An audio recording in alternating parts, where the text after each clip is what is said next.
Welcome to Fluent by Story, your place to learn English through powerful and true stories. Today, you will hear the inspiring journey of George Washington, the man known as the Father of the United States. This story will help you improve your English by listening to real history in simple language.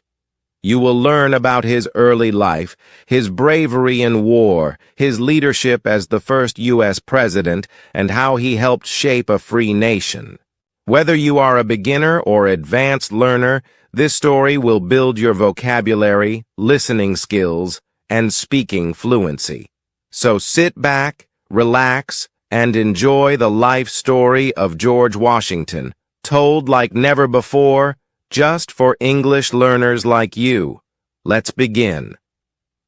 George Washington was born on February 22, 1732, in Westmoreland County, Virginia, in the British colonies of North America. His family was part of the Virginia gentry, meaning they were landowners with influence but not royalty or nobility. His father, Augustine Washington, was a planter and businessman. His mother, Mary Ball Washington, was strong and disciplined. George was the oldest child from his father's second marriage, and he had 5 siblings from his parents and 3 half-siblings from his father's first marriage. George's early life was shaped by both hard work and privilege. He did not have a college education, but he learned important values like honesty, responsibility, and leadership from his parents and from life itself. When George was 11 years old, his father died. This changed his life.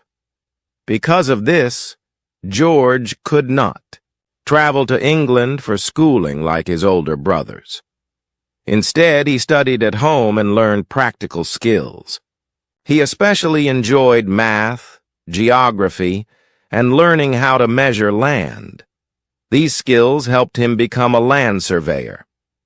At the age of 17, George started working as a professional surveyor, traveling through forests and mountains to map the land. This job gave him knowledge about the American wilderness and connected him with powerful people in Virginia. By his early 20s, George Washington had gained a good reputation. He was tall, strong, and calm under pressure. In 1753, when he was 21, he was chosen to deliver a message to French forces who were moving into British-claimed territory in the Ohio Valley. This mission was dangerous, involving travel through rough, snowy land, but George completed it. This act of bravery and reliability impressed many. A year later, in 1754, Washington led a small group of soldiers in the first battles of what became known as the French and Indian War. Although his early battles were not all successful, they taught him important lessons about leadership, war, and politics. During the war, he served as an officer in the British Army, and saw firsthand how the British treated the American colonists as second-class citizens. This experience planted the first seeds of doubt in his mind about British rule. After the war ended, George returned to Virginia and married Martha Custis, a wealthy widow with 2 children. This marriage gave him more land, money, and influence. They lived at Mount Vernon, his estate in Virginia, where he became a successful farmer. Washington grew tobacco and later switched to wheat, and he also experimented with new ways of farming. He became one of the most respected men in Virginia. As tensions between the American colonies and Great Britain grew, Washington became more involved in politics. He was a member of the Virginia House of Burgesses, where he spoke out against British taxes and laws that hurt the colonies. The Stamp Act, Townshend Acts, and the Tea Act were all examples of unfair policies by the British Parliament. Washington believed in justice and liberty. He thought that people who lived in America should have the right to govern themselves, to have fair laws, and to be free from tyranny. In 1774, Washington joined the First Continental Congress, a meeting of leaders from the 13 colonies. He listened carefully and spoke wisely. The next year, the situation became more serious. In 1775, the American Revolutionary War began. The British Army fought American colonists at Lexington and Concord. In June of that year, the Second Continental Congress appointed George Washington as Commander-in-Chief of the Continental Army. Leading an army during the Revolutionary War was not easy. Washington's soldiers were often poorly trained, underfed, and lacked uniforms and shoes. The British Army was strong, experienced, and well-supplied, but Washington believed in the cause of independence. He believed the Americans could win, even against great odds. He led his men with courage and patience. One of his most famous victories came on Christmas night, 1776, when he crossed the Delaware River in freezing weather to surprise the British Allied Hessian troops in Trenton, New Jersey. This bold move lifted the spirits of the American people. Washington's leadership during the war was not just about winning battles. It was about keeping hope alive when things seemed hopeless. At Valley Forge, in the winter of 1777-1778, his army faced freezing temperatures, hunger, and disease. Many soldiers died. But Washington stayed with his men, encouraged them, and trained them with help from European officers like Baron von Steuben.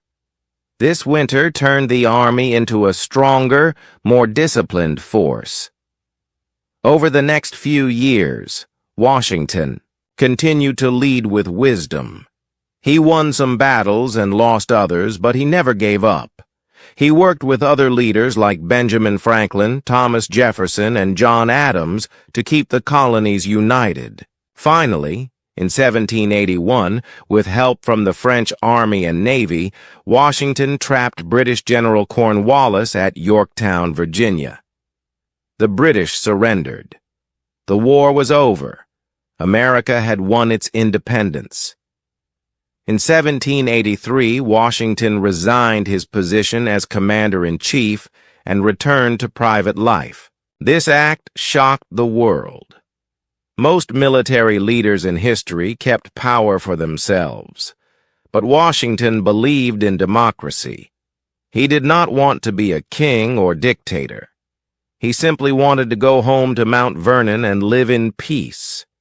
His decision showed the world what true leadership looked like. But Washington's work was not finished. After the war, the United States was free, but it was not yet strong. The first government under the Articles of Confederation was weak and disorganized.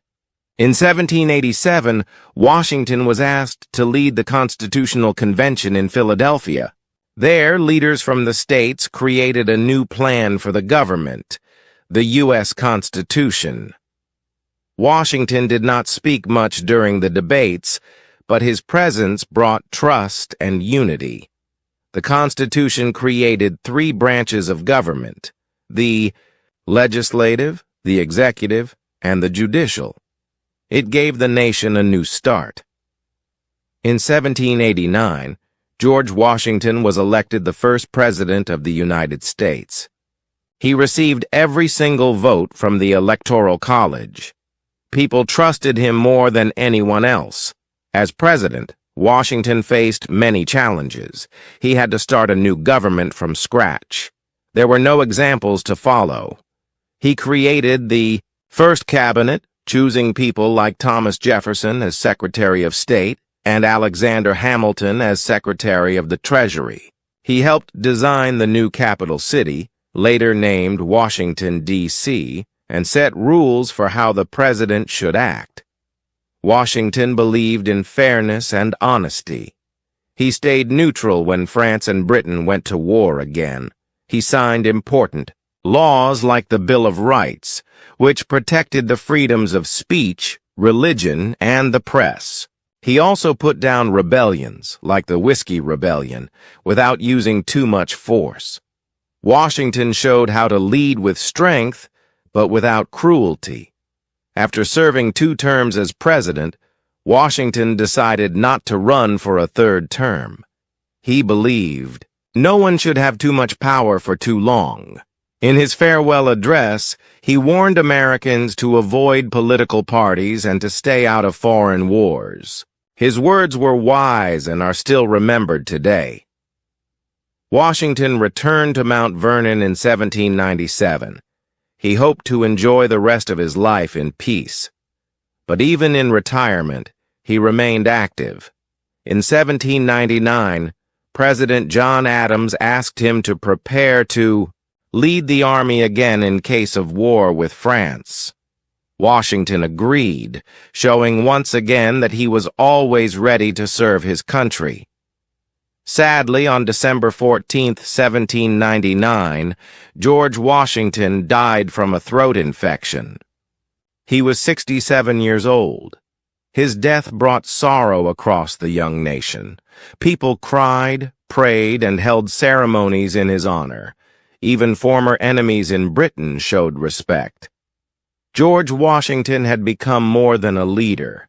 He was a symbol of liberty, courage, and moral strength. Throughout his life, George Washington showed the world what a true leader looks like. He never ruled with fear. He never put his own power above the people's needs. He believed in justice, unity, and freedom. He set the standard for all future presidents.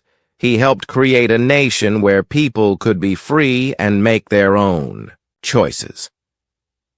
Today, George Washington is remembered as the father of his country. His face appears on the $1 bill and on Mount Rushmore. Schools, cities, and streets are named after him. His legacy lives on not just in statues and history books, but in the ideas of democracy and leadership that shape the world. This is the story of George Washington. His courage, leadership, and vision helped build the United States of America. He led not for fame or power, but because he believed in a better future for all. Thank you for watching this English learning story. If you enjoyed it, please like the video, share it, and subscribe to Fluent by Story for more powerful stories to practice English. Keep learning, keep speaking, and stay inspired.